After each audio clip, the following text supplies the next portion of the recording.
Hi hello welcome to our channel. నేను మీశ్రీ. ఈరోజు మనం చెప్పుకోబోయే కథ ప్రేమ సంఘర్షణ పార్ట్ 24. కథలోకి వెళ్లే ముందు వీడియోని లైక్ చేసి హైప్ చేయడం మర్చిపోకండి ఫ్రెండ్స్. ఇదే ఇంకా లాస్ట్ పార్ట్. శెట్టి గారి ఇంట్లో మొదటి రాత్రి ఏర్పాట్లు చేశారు. ఆ రోజుకి పెళ్లి జరిగి రెండో రోజు. రేవణ్ చంద్రిక కలిసి ఉన్న ఇండ్లు అది. ఆ ఇంటి హాలులో పందిరి మంచం రకరకాల పూలతో అలంకరించారు. హాలులో గోడలకి స్తంభాలకి మల్లెలు సన్నజాజి తీగలను వేలాడదీశారు. వాటి పనిగా పరిమళాలను వెదజల్లుతూ ఉన్నాయవి. అగరత్తుల పొగల సువాసనలకి హాలంతా పాకింది. తెల్లటి ట్రాన్స్పరెంట్ చీర, ఎర్ర అంచు, ఎర్ర రంగు బ్లౌజ్, అమావాస్య ఆకాశం లాంటి ఆమె కురులు, జడ నిండా మల్లెలు, నిషీధి రంగుని కాటుగా చేసుకుని కళ్ళగద్దుకుంటున్నట్టున్న ఆమె వాలు కన్నులు, నుదిటిన ఎర్రటి కుంకుమ దిద్దుకొని ఎర్ర గులాబీ నుంచి ఎరుపుని అప్పుగా తీసుకున్న బుగ్గలకి సిగ్గులు పూసుకుని పందిరి మంచం మీద బోల్లా పడుకుని 2 చేతులు మడిచి వాటి మీద చుబుక మానించి అగ్నిలో కరిగిపోతున్న పొగలా మారుతున్న అగరొత్తులను చూడసాగింది రాగమాలిక. ఆ ఇంటి మధ్యలో అనగా పందిరి మంచం వేసిన ప్రదేశం ఇంటి పైకప్పులేదు. ఆ అందాల రాశి మీద నిండు చంద్రుడు మరింత ఇష్టంగా వెన్నెలను కురిపించసాగాడు. ఆ ఇంటి గుమ్మంలోకి అడుగు పెట్టాడు ప్రద్యుమ్నంద. మామిడాకులతో అందంగా అలంకరించిన తోరణాలు, ముద్దబంతి పూలతో పాటు తెరిచి ఉన్న తలుపులు స్వాగతం పలికాయి నందుకి. గుండె వేగం పెరిగిపోతుంటే మనసు ఆనందంతో కేరింతలు కొడుతూ ప్రియసఖిని ఎప్పుడెప్పుడు చేరి బాహువుల్లో బంధించాలా అని ఉవ్విలేరుతూ ఉంది. గుమ్మం నుండి 10 అడుగులు లోపలికి రాగానే పువ్వుల పరిమళాలు అతని నాసికాన్ని తాకి కొత్త శక్తి తన శరీరంలోకి చొరబడినట్టుగా అనిపించింది అతనికి. మెల్లిగా తలుపులు మూసివేశాడు నందు. ఆమెను ఆపాద మస్తకం గమనించాడు. లేత తామర పువ్వు రెక్కల్లా ఉన్న ఆమె పాదాల మీద గోరింట గర్వంగా మెరిసి నీకా అదృష్టం లేదని అతన్ని వెక్కిరించినట్టుగా ఉంది. మెల్లిమెల్లిగా అతని చూపు కనీ కనిపించని ఆమె నడుము వంపుల్లో చిక్కుకుపోయింది. గంధం పసుపు కలగలిపిన ఆమె నడుమును తయారైందేమో అన్నట్టుగా ముద్దుగా ఉండి ఎంతగానో ఊరిస్తోంది అతన్ని. అర్ధచంద్రాకారంగా ఉన్న ఆమె వీపు మీద సరికొత్త రాతలు రాయాలి అనిపించింది అతనికి. అది అధరాలతో. వాలు జడ మల్లెల బరువు తాళలేక పక్కకి పోవడం ఆమె మెడ వెనుక భాగంలో కనిపించినట్లు పుట్టుమచ్చికి చటుక్కున ముద్దు పెట్టాలనిపించేలా ఉంది. మొత్తానికి రాసలీల సమయంలో కృష్ణునికై వేచే రాధలా కనబడింది అతనికి. విచ్చుకున్న పెదవులతో రాగా అని పిలిచాడు. ఆమె చెవులకి మరింత మృదువుగా వినపడింది అతని పిలుపు.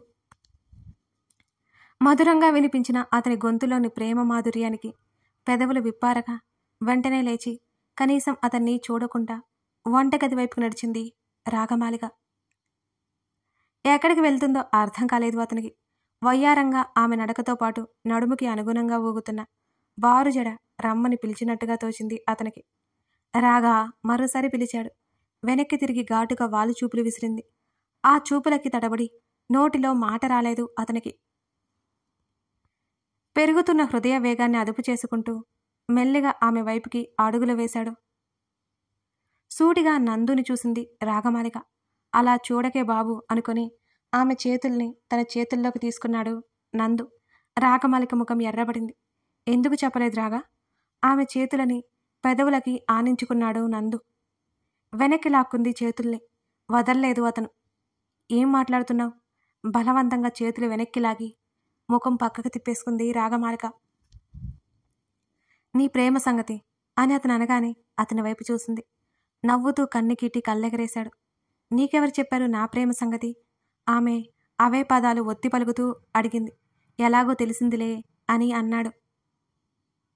అంటే ఎవరో చెప్తే అర్థమైంది కదా. ఫైన్. అతన్ని పట్టించుకోకుండా వెనక్కి తిరిగింది. ఒక అడుగు ముందుకు వేసింది. ఆమె చేతిని దొరకబుచ్చుకున్నాడు అతను. నేను చేసింది తప్పే, ఒప్పుకుంటాను. నిన్ను బాధ పెట్టాను. నువ్వే పనిష్మెంట్ ఇచ్చినా హాయిగా స్వీకరిస్తాను అని అన్నాడు ఆమెకు వెనుకగా దగ్గరికొచ్చి. వదలండి అతని వైపు తిరిగి అని అంది కోపం ప్రదర్శిస్తూ. అండీనా? ఆశ్చర్యంతో కళ్ళు తేలేశాడు నందు. ఎంతైనా మీరు నా 10 దేవులు కదండీ. ఆమె మాటల్లో వెటకారం ధ్వనించింది. రాగా రియల్లీ సారీ. అతని గొంతులో బాధ తెలిసింది ఆమెకి. సారీనా? నీ బోడి సారీ నాకేం అక్కర్లేదు. నేను చెప్పేది కూడా సరిగ్గా వినిపించుకోలేదు నువ్వు. ఈ నెల రోజులు నేను ఎంత వేదన అనుభవించానో నీకేం తెలుసు? విసురుగా అతని చేతి నుంచి తన చేతిని లాక్కుంది రాగా. నీ కోపం పోవాలంటే నేనేం చేయాలో చెప్పు, నా మీద రివెంజ్ ప్లాన్ చేయకు అని అన్నాడు ప్రద్యు. ఆమెలో ఆగ్రహం మరింత పెరిగింది. ఎలా ఎలా కనబడుతున్నాను నీకు? రివెంజ్ ఎందుకు ప్లాన్ చేస్తాను? మనం ప్రాణంగా ప్రేమించిన వారితో సరిగ్గా ఉండట్లేదంటే వారి మీద కోపం కంటే ఆ కోపం వెనుక బాధే ఉంటుంది. కోపం ప్రదర్శిస్తాం ఎందుకు? కాస్త బెట్టి చేస్తాం ఎందుకు? ఇంకోసారి తమ మధ్య ఎడబాటు రాకూడదు అని, వారిని సాధించాలని మాత్రం కాదు. ఆమె ముక్కుపుటాలు అదిరాయి. నా నోరు ఊరుకోదు. తప్పైపోయింది. నీ ప్రేమను తెలుసుకునేసరికి ఆలస్యమైపోయింది. నువ్వే కాదు, నేను బాధపడ్డాను. నీకు ఇష్టం లేకుండా నన్ను పెళ్లి చేసుకుంటున్నావేమో అని దిగులుగా అన్నాడు. ఒక్క ఉదుటిన అతని కాలర్ పట్టుకుని ముందుకు లాగి అతని కళ్ళల్లోకి చూస్తూ, నేను వేరే చెప్పాలా? నా కళ్ళలో నీకు తెలియదా? అప్పటికే మాటల ద్వారా చెప్పాను కదరా, ఇంకెలా చెప్పాలి నేను? అతని ముఖంలోకి చూసి ఆవేశంగా చెప్పి అతన్ని వదిలేసింది. దూరం జరుగుతున్న ఆమె చుట్టూ చేతులు వేసి దగ్గరికి లాక్కుని ఈ ఇద్దరి పెదవులను జత చేశాడు నందు. మొదట ఆశ్చర్యపోయినా అతని ముద్దు ద్వారా ఆ ప్రేమలో గాఢత తెలుపుతుంటే అతని ప్రేమకు లొంగక తప్పలేదు రాగమాలికకి. ఆమె శ్వాస తీసుకోవడానికి కూడా ఇబ్బంది పడుతుంటే మెల్లిగా ఆమెను వదిలి, 2 ఏళ్లుగా ప్రేమ ఉండి కూడా లేదని నన్ను బాగా ఏడిపించినందుకు నేను నీకు ఇప్పుడు బోల్డన్ని పనిష్మెంట్స్ ఇస్తాను. సిగ్గుతో కెంపులుగా మారిన బొగ్గల మీద ముద్దులు పెట్టుకుంటూ చెప్పాడు నందు. ఆహా, అస్సలు కుదరదు. పారిపోతున్న ఆమెను అందుకుని చేతుల్లోకి తీసుకున్నాడు నందు. మెత్తని పూల పాన్పు స్వాగతం పలికింది. పువ్వులు ఎప్పుడెప్పుడు వారి శరీరాల కింద నలకాలి అన్నా వాటి ఎదురుచూపులు ఫలించింది.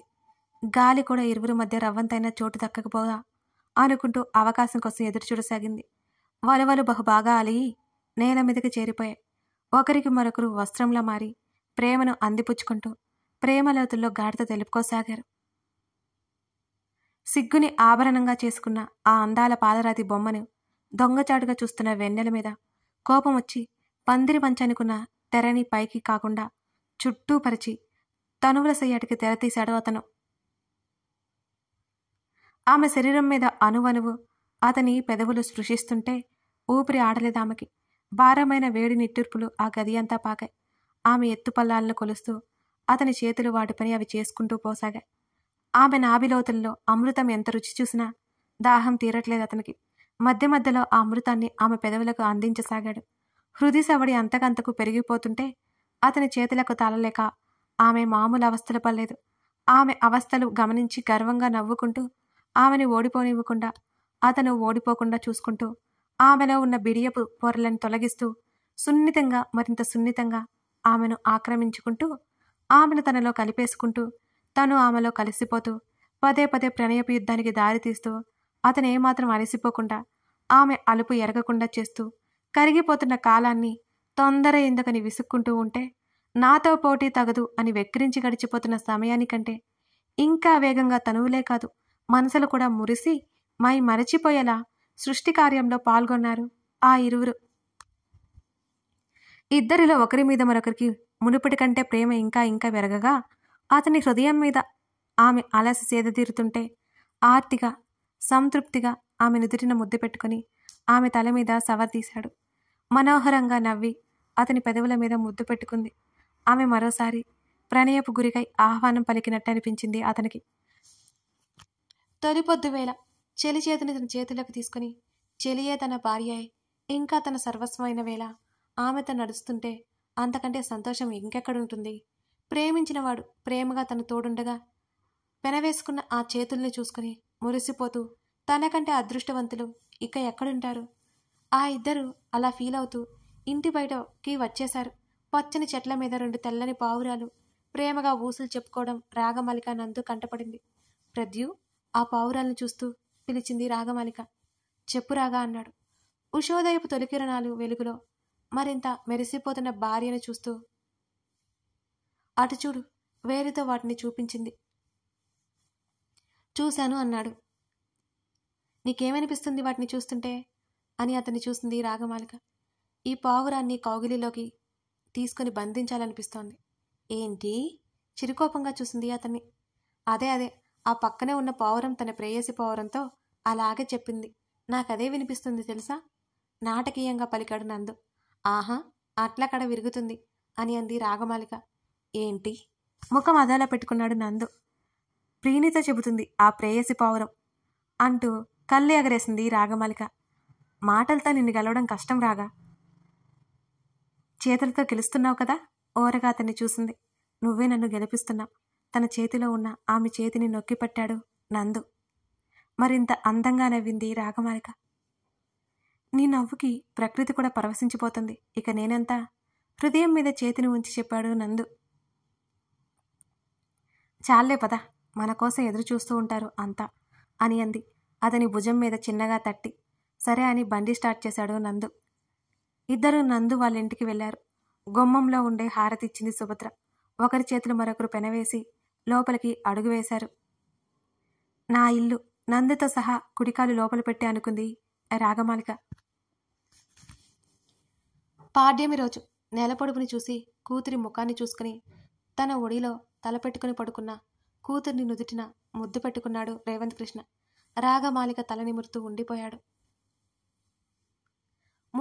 మునుపటి కంటే మరింత నిండుగా అందంగా మెరిసిపోతూ సంతోషమంతా ముఖంలో నింపుకున్నట్టుగా ఉన్న తన కూతుర్ని చూసుకుంటూ ఎంతో సంతోషంగా ఉందో అంత గర్వంగా ఉంది రేవంత్ కృష్ణకి. మాట్లాడుతూ తండ్రి ఒడిలోనే నిద్రపోయింది రాగమాలిక. నెలవంకలో ఉన్న చంద్రిక నవ్వుతోంది అందంగా. మావయ్య! ఆకాశంలోకి చూస్తున్న రేవంత్ కృష్ణని చూసి నందు పిలిచాడు. నందు వైపు తిరిగాడు. ఏమలాచిస్తున్నావు మావయ్య అని అడిగాడు నందు. ఏం లేదు నందు, కబుర్లు చెబుతూ నిద్రపోయింది రాగ. బయట చలిగా ఉంది, లోపలికి తీసుకెళ్ళు అని చెప్పాడు రేవంత్ కృష్ణ. అలాగే, ముందు మీరు ఇది చెప్పండి, ఏమాలోచిస్తున్నారు మరోసారి అడిగాడు. మీ ప్రయాణం ఎప్పుడు? రేపే మావయ్య. రాగ జాగ్రత్త. ఏమిటో చెప్పాలనిపించింది అని నవ్వాడు. మీరు సంతోషంగానే ఉన్నారా మావయ్య అని అడిగాడు నందు. చాలా సంతోషంగా ఉంది నందు అని చెప్పగలిగాడు రేవంత్ కృష్ణ. మంచు ఎక్కువ పడుతోంది, మీరు లోపలికి వెళ్ళండి అని చెప్పాడు నందు. చిన్నగా నవ్వాడు రేవంత్ కృష్ణ. రాగమలికని చేతుల్లోకి తీసుకుని ఇంట్లోకి నడిచాడు నందు. పసిపాపల నిద్రలో ముద్దుగా ఉంది రాగమలిక. తమ గదిలోకి పడుకోబెట్టి లేస్తుంటే అతని చొక్కాని మరింత గట్టిగా పట్టుకుంది. ఆమె నుదుటి మీద ముద్దు పెట్టుకుని పక్కనే పడుకుని హృదయానికి ఆమెను హత్తుకున్నాడు నందు. 5 ఏళ్ల తర్వాత చంద్రిక అరవసాగింది రాగమాలిక. రాగా, ఏమైంది అని అడిగాడు నందు. చంద్రిక ఎక్కడా అని అడిగింది. ఇంకెక్కడుంటే నీకు కొత్తగా చెప్పాలా అని నవ్వాడు నందు. అనుకున్నా, ఇది తినకుండా వెళ్ళిందని వెతుకుతున్నాను అంటూ తను నవ్వింది. గిన్నెలో అన్నం పెట్టుకుని బయటికి వచ్చింది రాగమాలిక. ఆరు బయట అరుగు మీద రేవంత్ కృష్ణకి కబుర్లు చెబుతూ ఉంది 3 ఏళ్ల బుల్లి చంద్రిక. గడ్డం కింద చేతులు పెట్టుకుని మరీ వింటున్నాడు రేవంత్ కృష్ణ. వింటున్నావా తాతయ్య? అనుమానంగా అడిగింది ఆ చిన్నారి చంద్రిక. వింటున్నాను తల్లి, టక్కున చెప్పాడు రేవంత్ కృష్ణ. మరి ఊకొట్టట్లేదు అని ముద్దుగా అడిగింది. సరే, ఇప్పటి నుంచి ఊకొడతానుగా అన్నాడు బుద్ధిగా తల ఊపుతూ. నువ్వు మంచివాడివి తాతయ్య అని రేవంత్ కృష్ణ బుగ్గ మీద ముద్దు పెట్టింది ఆ చిన్ని చంద్రిక. చంద్రికని ఎత్తుకుని నవ్వి తిప్పాడు. చిన్నారి చంద్రిక కిలకిలా నవ్వుతోంది. ఆ బుజ్జి పాపాయి నవ్వులు ఇల్లంతా అలముకున్నాయి. నందు రాగమాలిక ఒకరినొకరు చూసుకున్నారు చిరునవ్వుతో. వాళ్ళిద్దరిని చూసి పాపని నందు చేతికిచ్చాడు రేవంత్ కృష్ణ. రాగమాలిక తలనిమిరి భోజన సమయానికి వచ్చేస్తాను అని చెప్పేసి వెళ్ళిపోయాడు రేవంత్ కృష్ణ. ఇన్నాళ్ళైనా తన తల్లిని ప్రేమిస్తున్న తండ్రిని చూస్తుంటే రాగమాలికకి కన్నీళ్ళు ఆగట్లేదు. తన బుల్లి చేతులతో రాగమాలిక కన్నీళ్లు తుడిచింది చిన్నారి చంద్రిక. చిన్నగా నవ్వి చంద్రికని ముద్దు పెట్టుకుని ఎదకి హత్తుకుంది రాగమాలిక. 30 ఏళ్ల క్రితం ఉన్న చంద్రిక రూపం తన కళ్ళ ముందే మెదులుతోంది. తన చేతిలో ఉన్న చంద్రిక ఫోటోని గట్టిగా పట్టుకుని గుండెలకి హత్తుకున్నాడు రేవంత్ కృష్ణ. తను చంద్రిక ఉన్న ఇంట్లోనే మంచం వేసుకుని కళ్ళు మూసుకొని పడుకున్నాడతను. తన మనసులా నిర్మలంగా ఉన్న ఆకాశం కనబడుతోంది. ఆ ఆకాశంలో ఒక్కసారి వచ్చే పెనుమార్పుల్లా తన మనసు కూడా అప్పుడప్పుడు అల్లకల్లోలంగా ఉంటుంది. మూసి ఉన్న కనురెప్పల మాటున చంద్రిక మాయ చేస్తోంది. ఏవండి, తన్నే చూస్తున్న రేవంత్ కృష్ణని పిలిచింది చంద్రిక. అన్నాడు రేవంత్ కృష్ణ. మాట్లాడుతుంటే మౌనంగా ఉంటారేంటి, ఊకొట్టరే అని మూతి ముడుచుకుని అడుగుతున్న చంద్రిక గుర్తొస్తుంది. వింటున్నానుగా. మీరు వింటున్నారని నాకెలా తెలుస్తుంది? నేను మాట్లాడుతున్నప్పుడు సమాధానం చెప్పాలా లేదా? నిష్ఠూరం అడింది చంద్రిక. నువ్వు నా ముందుంటే నా కళ్ళు తప్ప ఏమీ పనిచేయ చంద్రిక అని అన్నాడు రేవంత్ కృష్ణ చిలుపుదనం నింపుకున్న కళ్ళతో. ఆహా, ఎందుకో బుగ్గల్లో మందారాలు పూయించింది చంద్రిక. ఏమని చెప్పను, ముద్ద పసుపులా ఉన్న ఈ మోముని ఎంత చూసినా తనివి తిరగడం లేదు ఎందుకో అంటూ చంద్రిక ముఖాన్ని చేతుల్లోకి తీసుకున్నాడు. రేవంత్ కృష్ణ చెంప మీద చేయి వేసి అతని నుదుటి మీద ముద్దు పెట్టుకుంది చంద్రిక. ఇప్పుడు చూడ్డం చాలించి భోజనానికి రండి. రోజు మీ పక్కనే ఉంటాను కదా, తీరిగ్గా తర్వాత చూసుకోవచ్చు. అతన్ని కవ్విస్తూ కిరికలా నవ్వేసింది చంద్రిక. నేను పరాచం ఆడట్లేదు, నిజమే చెప్తున్నాను. నిన్ను చూస్తూ జీవితాంతం బ్రతికేస్తాను తెలుసా అని అన్నాడు రేవంత్. అతని ఆరాధనపూర్వక మాటలు వింటుంటే ఆమె కళ్ళల్లో నీళ్లు తలుక్కున చేరాయి. ఏమైంది చంద్రిక? కంగారు పడ్డాడు రేవంత్ కృష్ణ. ఇంత గొప్పగా ఎలా ప్రేమించగలరండి? అప్పటికే ఆమె రెప్పల మాట నుంచి కన్నీళ్లు కిందకి తొంగి చూసా. ఎంత పొరపాటు జరిగిపోయింది అని అన్నాడు. అతనేం చెప్తాడో ముందే అర్థమై చాలేండి అని మూతి ముడుచుకొని మనోహరంగా నవ్వి, నువ్వు నేను వేరు కాదు చంద్రిక, నాలో నువ్వున్నావు. ఇక ప్రేమ అంటావా? అంతగా వివరించడం నాకు తెలీదు. నువ్వే నాకు అన్ని. నిన్ను మొదటిసారి చూసినప్పుడు ఏ భావన అయితే కలిగిందో నిన్ను చూసిన ప్రతిసారి నాలో అదే భావన కలుగుతోంది. ఈ వింతమాయ ఏమిటో అర్థం కాదు నాకు కూడా. ఆమెను దగ్గరికి తీసుకున్నాడు. నేనెప్పుడూ మీ కళ్ళ ముందే ఉంటాను. నాకు మిమ్మల్ని వదిలి ఉండడం అంటే ప్రాణం పోతుంది సుమా.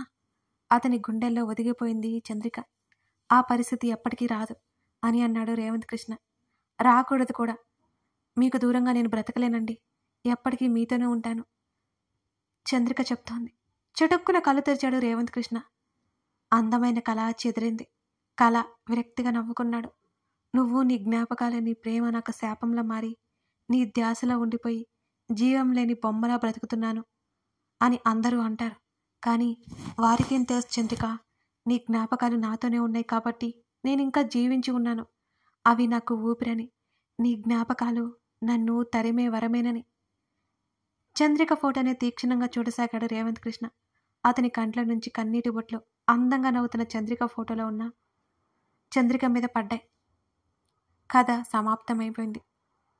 ఈ మన కథని ఎంతగా ఆదరించిన ప్రతి ఒక్కరికి మనస్ఫూర్తిగా ధన్యవాదాలు తెలుపుకుంటున్నాను. ఈ కథ రాసి ఖచ్చితంగా 4 ఏళ్ళు పైన అయింది. అప్పుడైతే కాంపిటీషన్ కోసం ఈ కథ రాశాను. ఈ కథని మొదలుపెట్టిన నుంచి చివరి వరకు ఒక అద్భుతమైన ఫీలింగ్ నాలో. ఆ రోజుల్లో ఎలా ఉంటుంది అని నేను ఆలోచించేదాన్ని. అంటే నేను 90s కిడ్ కాదు. అంతకు ముందు రోజుల్లో అసలు ప్రేమ కథలు ఇలా ఎలా ఉండేవి అలా థింక్ చేసి ఎంతో వర్ణన నేర్చుకుని రాసిన కథ. మీ అందరికీ నచ్చిందనే అనుకుంటున్నాను. నచ్చితే లైక్ చేసి కామెంట్ చేసి మీకు నచ్చిందనే విషయాన్ని నాకు తెలియజేయాలని మనవి. మర్చిపోకండి friends. Thank you for watching this video.